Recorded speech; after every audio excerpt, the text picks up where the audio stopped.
Sons and Lovers by D.H. Lawrence. Chapter 10, Part 2. In the afternoon he came down. There was a certain weight on his heart which he wanted to remove. He thought to do it by offering her chocolates. "Have one?" he said. "I bought a handful to sweeten me up." To his great relief she accepted. He sat on the workbench beside her machine, twisting a piece of silk round his finger. She loved him for his quick, unexpected movements, like a young animal. His feet swung as he pondered. The sweets lay strewn on the bench. She bent over her machine, grinding rhythmically, then stooping to see the stocking that hung beneath, pulled down by the weight. He watched the handsome crouching of her back and the apron strings curling on the floor. "There is always about you," he said, "a sort of waiting. Whatever I see you doing, you're not really there. You are waiting, like Penelope when she did her weaving." He could not help a spurt of wickedness. "I'll call you Penelope," he said. "Would it make any difference?" she said, carefully removing one of her needles. "That doesn't matter, so long as it pleases me. Here, I say, you seem to forget I'm your boss. It just occurs to me." "And what does that mean?" she asked coolly. "It means I've got a right to boss you." "Is there anything you want to complain about?" "Oh, I say, you needn't be nasty," he said angrily. "I don't know what you want," she said, continuing her task. "I want you to treat me nicely and respectfully." "Call you sir, perhaps?" she asked quietly. "Yes, call me sir. I should love it." "Then I wish you would go upstairs, sir." His mouth closed, and a frown came on his face. He jumped suddenly down. "You're too blessed superior for anything," he said. And he went away to the other girls. He felt he was being angrier than he had any need to be. In fact, he doubted slightly that he was showing off. But if he were, then he would. Clara heard him laughing, in a way she hated, with the girls down the next room. When at evening he went through the department after the girls had gone, he saw his chocolates lying untouched in front of Clara's machine. He left them. In the morning they were still there, and Clara was at work. Later on Minnie, a little brunette they called Pussy, called to him. "Hey, haven't you got a chocolate for anybody?" "Sorry, Pussy," he replied. "I meant to have offered them, then I went and forgot them." "I think you did," she answered. "I'll bring you some this afternoon. You don't want them after they've been lying about, do you?" "Oh, I'm not particular," smiled Pussy. "Oh, no," he said. "They'll be dusty." He went up to Clara's bench. "Sorry I left these things littering about," he said. She flushed scarlet. He gathered them together in his fist. "They'll be dirty now," he said. "You should have taken them. I wonder why you didn't. I meant to have told you I wanted you to." He flung them out of the window into the yard below.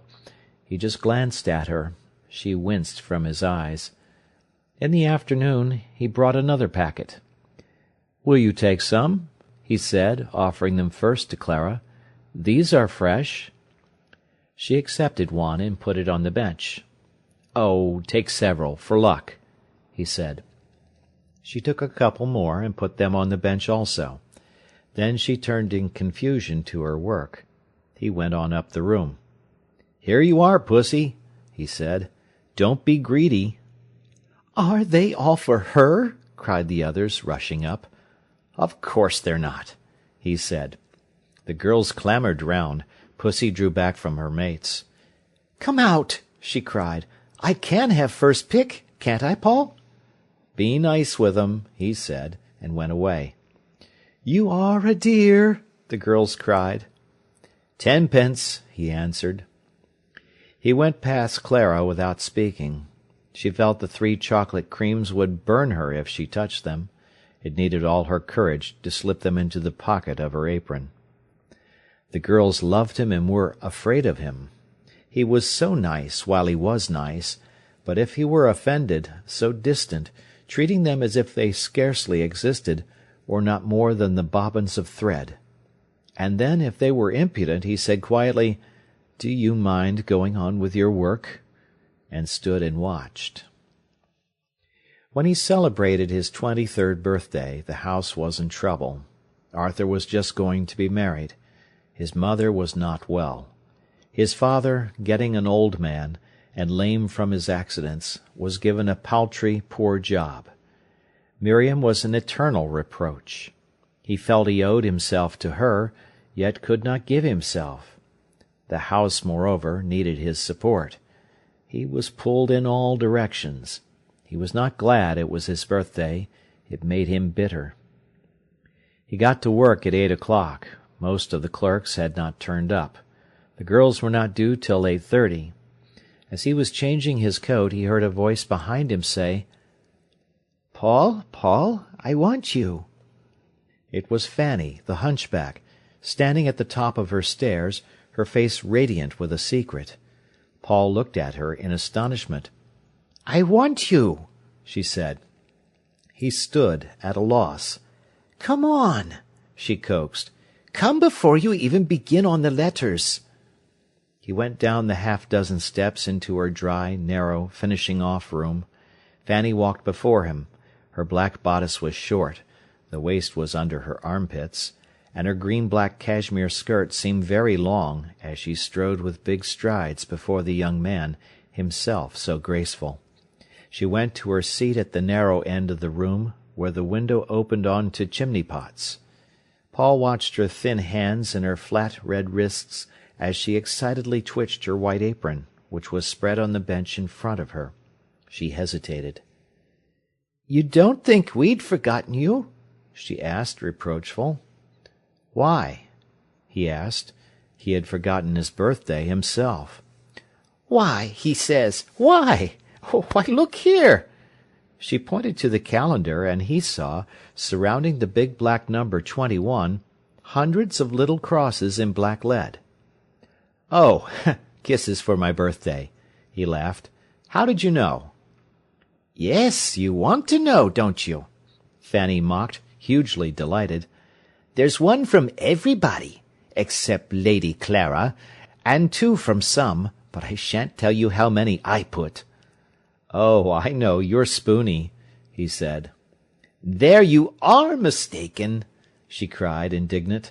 "I could never be so soft." Her voice was strong and contralto. "You always pretend to be such a hard-hearted hussy," he laughed. "And you know you're as sentimental—" "I'd rather be called sentimental than frozen meat," Fanny blurted. Paul knew she referred to Clara, and he smiled. "Do you say such nasty things about me?"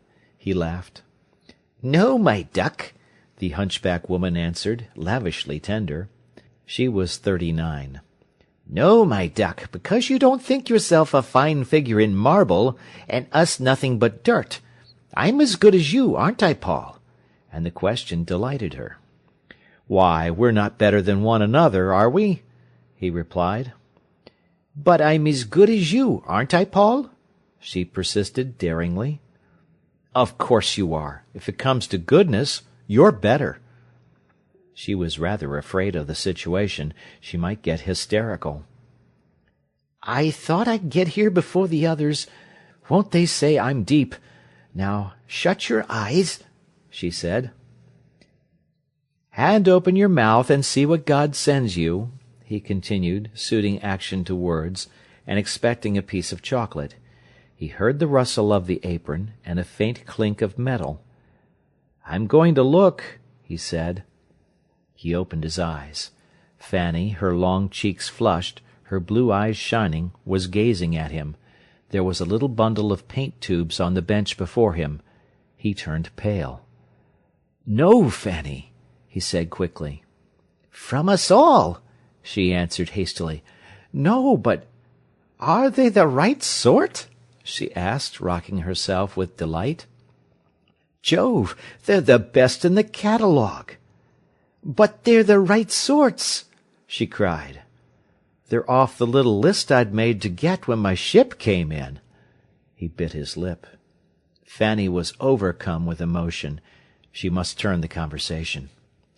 "They was all on Thorne's to do it. They all paid their shares, all except the Queen of Sheba." The Queen of Sheba was Clara. "And wouldn't she join?" Paul asked. "She didn't get the chance. We never told her. We wasn't going to have her bossing this show. We didn't want her to join." Paul laughed at the woman. He was much moved. At last he must go. She was very close to him. Suddenly she flung her arms round his neck and kissed him vehemently. "I can give you a kiss today," she said apologetically. "You've looked so white, it made my heart ache." Paul kissed her and left her. Her arms were so pitifully thin that his heart ached also. That day he met Clara as he ran downstairs to wash his hands at dinner-time. "You have stayed to dinner!" he exclaimed. It was unusual for her. "Yes, and I seem to have dined on old surgical appliance stock. I must go out now, or I shall feel stale india-rubber right through." She lingered. He instantly caught at her wish. "You are going anywhere?" he asked. They went together up to the castle. Outdoors she dressed very plainly, down to ugliness. Indoors she always looked nice. She walked with hesitating steps alongside Paul, bowing and turning away from him. Dowdy in dress and drooping, she showed to great disadvantage. He could scarcely recognize her strong form, that seemed to slumber with power. She appeared almost insignificant, drowning her stature in her stoop, as she shrank from the public gaze. The castle grounds were very green and fresh. Climbing the precipitous ascent, he laughed and chattered, but she was silent, seeming to brood over something. There was scarcely time to go inside the squat, square building that crowns the bluff of rock. They leaned upon the wall where the cliff runs sheer down to the park. Below them, in their holes in the sandstone, pigeons preened themselves and cooed softly. Away down upon the boulevard at the foot of the rock, tiny trees stood in their own pools of shadow, and tiny people went scurrying about in almost ludicrous importance. "You feel as if you could scoop up the folk like tadpoles and have a handful of 'em," he said. She laughed, answering, "Yes, it is not necessary to get far off in order to see us proportionately. The trees are much more significant." "Bulk only," he said. She laughed cynically. Away beyond the boulevard the thin stripes of the metals showed upon the railway track, whose margin was crowded with little stacks of timber, beside which smoking toy engines fussed. Then the silver string of the canal lay at random among the black heaps. Beyond, the dwellings, very dense on the river flat, looked like black poisonous herbage, in thick rows and crowded beds, stretching right away, broken now and then by taller plants, right to where the river glistened in a hieroglyph across the country. The steep scarp cliffs across the river looked puny. Great stretches of country darkened with trees and faintly brightened with cornland spread towards the haze, where the hills rose blue beyond grey. "It is comforting," said Mrs. Dawes, "to think the town goes no farther. It is only a little sore upon the country yet." "A little scab," Paul said. She shivered. She loathed the town. Looking drearily across at the country which was forbidden her, her impassive face, pale and hostile, she reminded Paul of one of the bitter, remorseful angels. "But the town's all right," he said. "It's only temporary. This is the crude, clumsy makeshift we've practised on, till we find out what the idea is. The town will come all right." The pigeons in the pockets of rock, among the perched bushes, cooed comfortably. To the left the large church of St. Mary rose into space to keep close company with the castle, above the heaped rubble of the town. Mrs. Dawes smiled brightly as she looked across the country. "I feel better," she said. "Thank you," he replied. "Great compliment." "Oh, my brother!" she laughed. That's snatching back with the left hand what you gave with the right, and no mistake," he said. She laughed in amusement at him. "But what was the matter with you?" he asked. "I know you were brooding something special. I can see the stamp of it on your face yet." "I think I will not tell you," she said. "All right, hug it," he answered. She flushed and bit her lip. "No," she said. "It was the girls." "What about 'em?" Paul asked. "They have been plotting something for a week now, and today they seem particularly full of it. All alike, they insult me with their secrecy." "Do they?" he asked in concern. "I should not mind," she went on in the metallic, angry tone, "if they did not thrust it into my face, the fact that they have a secret." "Just like women," said he. "It is hateful, their mean gloating," she said intensely. Paul was silent. He knew what the girls gloated over. He was sorry to be the cause of this new dissension. "They can have all the secrets in the world," she went on, brooding bitterly, "but they might refrain from glorying in them, and making me feel more out of it than ever. It is almost unbearable." Paul thought for a few minutes. He was much perturbed. "I will tell you what it's all about," he said, pale and nervous. "It's my birthday, and they've bought me a fine lot of paints, all the girls. They're jealous of you." He felt her stiffen coldly at the word jealous. "Merely because I sometimes bring you a book," he added slowly. "But you see, it's only a trifle. Don't bother about it, will you? Because—" he laughed quickly. "Well, what would they say if they saw us here now, in spite of their victory?" She was angry with him for his clumsy reference to their present intimacy. It was almost insolent of him. Yet he was so quiet she forgave him, although it cost her an effort. Their two hands lay on the rough stone parapet of the castle wall. He had inherited from his mother a fineness of mould, so that his hands were small and vigorous. Hers were large, to match her large limbs, but white and powerful-looking. As Paul looked at them, he knew her. "She is wanting somebody to take her hands, for all she is so contemptuous of us," he said to himself. And she saw nothing but his two hands, so warm and alive, which seemed to live for her. She was brooding now, staring out over the country from under sullen brows. The little, interesting diversity of shapes had vanished from the scene. All that remained was a vast, dark matrix of sorrow and tragedy, the same in all the houses and the river flats, and the people and the birds. They were only shapen differently. And now that the forms seemed to have melted away, there remained the mass from which all the landscape was composed, a dark mass of struggle and pain. The factory, the girls, his mother, the large uplifted church, the thicket of the town, merged into one atmosphere, dark, brooding, and sorrowful, every bit. "Is that 2 o'clock striking?" Mrs. Dawes said in surprise. Paul started, and everything sprang into form, regained its individuality, its forgetfulness, and its cheerfulness. They hurried back to work.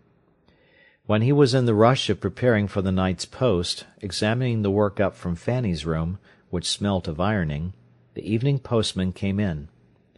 "Mr. Paul Morel," he said, smiling, handing Paul a package. "A lady's handwriting. Don't let the girls see it." The postman, himself a favourite, was pleased to make fun of the girl's affection for Paul.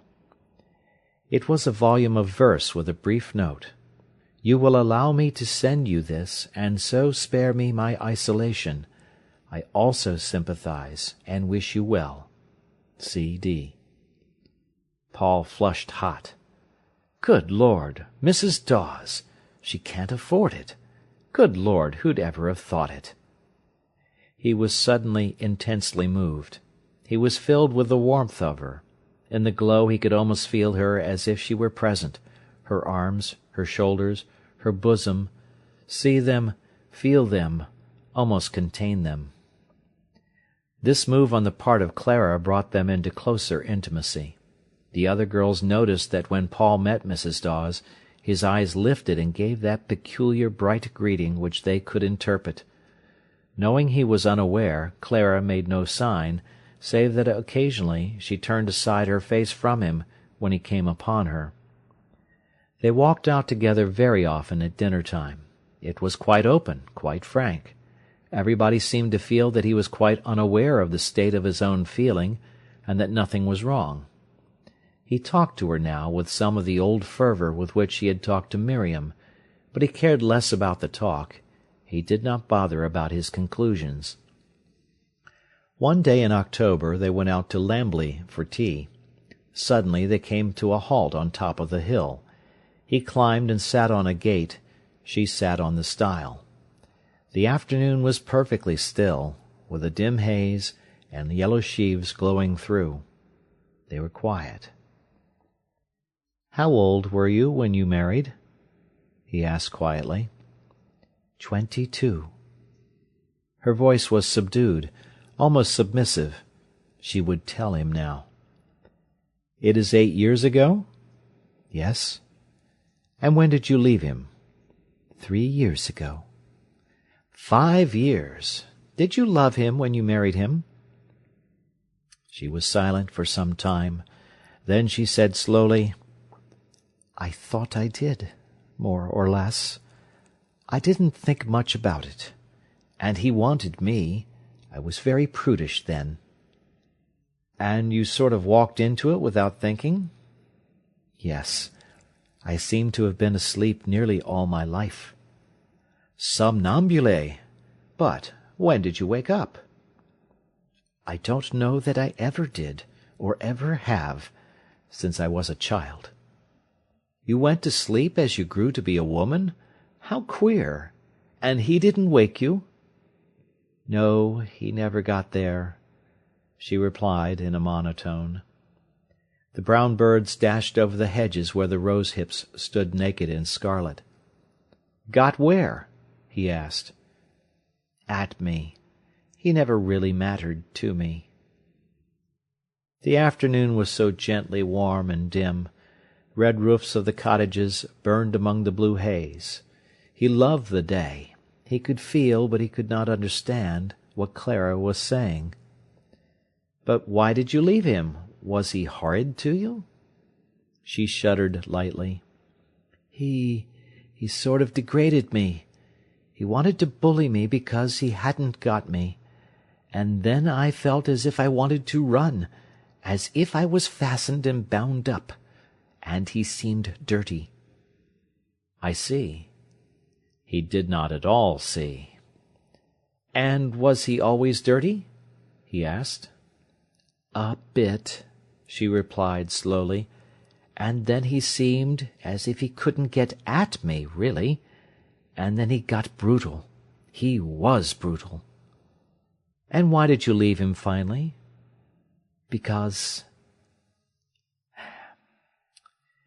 he was unfaithful to me." They were both silent for some time. Her hand lay on the gate-post as she balanced. He put his own over it. His heart beat quickly. "But did you ever give him a chance?" "Chance? How?" "To come near to you." "I married him, and I was willing." They both strove to keep their voices steady. "I believe he loves you," he said. "It looks like it," she replied. He wanted to take his hand away, and could not. She saved him by removing her own. After a silence he began again. "Did you leave him out of count all along?" "He left me," she said. "And I suppose he couldn't make himself mean everything to you?" "He tried to bully me into it." But the conversation had got them both out of their depth. Suddenly Paul jumped down. "Come on," he said. "Let's go and get some tea." They found a cottage, where they sat in the cold parlour. She poured out his tea. She was very quiet. He felt she had withdrawn again from him. After tea, she stared broodingly into her teacup, twisting her wedding ring all the time.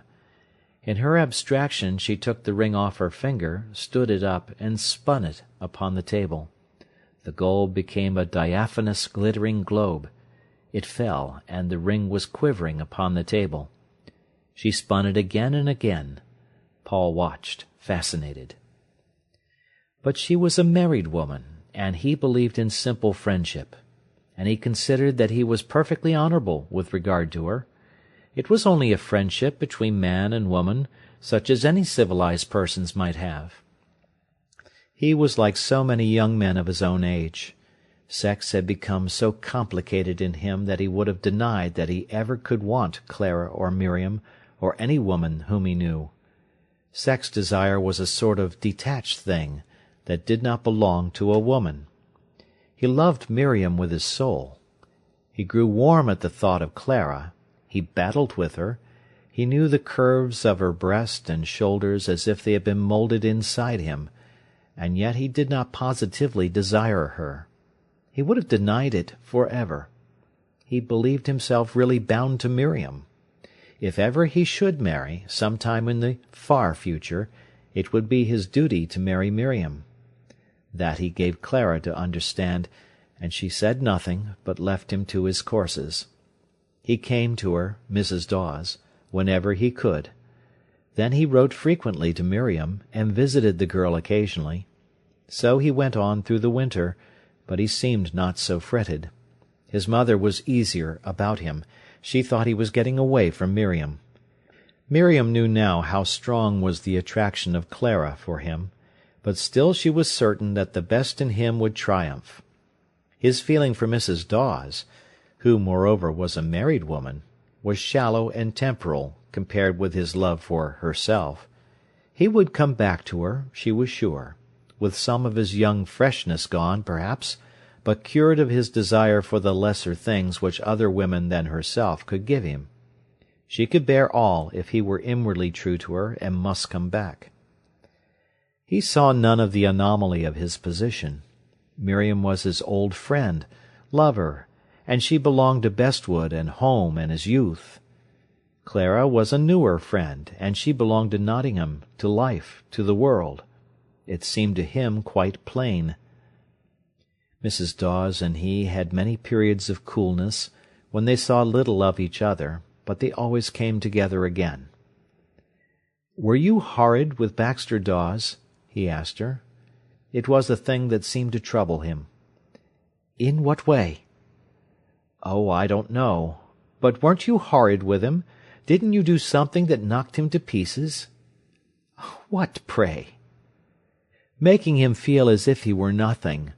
I know," Paul declared. "You are so clever, my friend," she said coolly. The conversation broke off there, but it made her cool with him for some time. She very rarely saw Miriam now. The friendship between the two women was not broken off, but considerably weakened. "Will you come in to the concert on Sunday afternoon?" Clara asked him just after Christmas.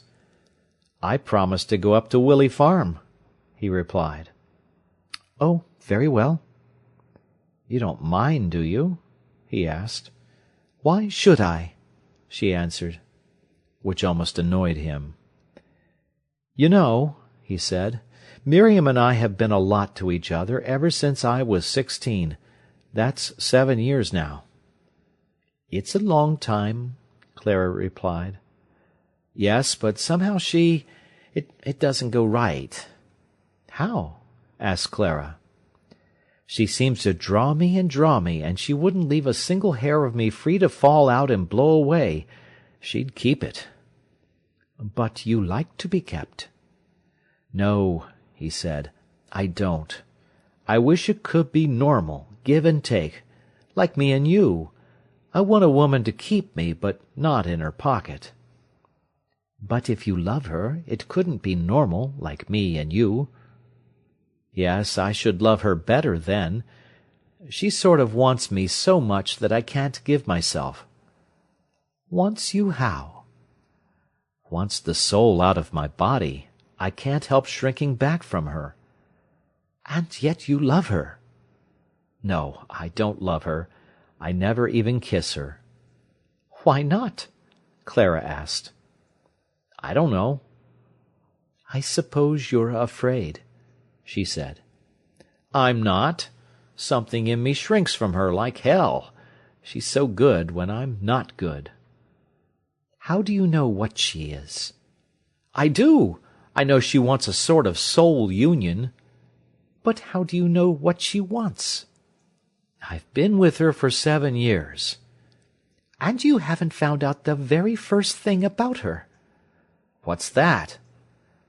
"That she doesn't want any of your soul communion. That's your own imagination. She wants you." He pondered over this. Perhaps he was wrong. "But she seems—" he began. "You've never tried," she answered. End of chapter.